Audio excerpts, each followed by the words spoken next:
Hello guys, in this tutorial you will learn how you can duplicate your lessons on Eduaide AI. For example, if you'd like to use the given or duplicated lesson as a customizable template for your future lessons and to use them for your students and classes. So let us guide you through it.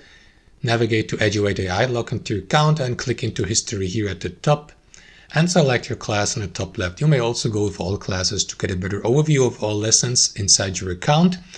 So let me go with, for example, Newton's laws of physics, an engagement activity lesson for students.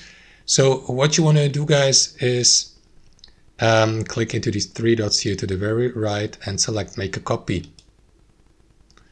And you will see the copy with the name for the indication copy in the brackets here at the very top. So you can assign it, for example, to your class by selecting it from the drop-down menu. Let me go with physics.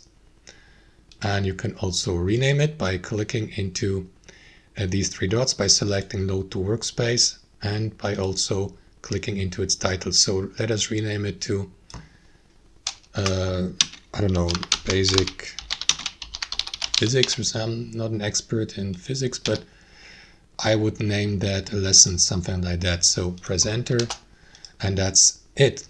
As you can see, your lesson, your duplicated lesson has been renamed. That's it, guys. Thanks for watching, and I'll see you next time.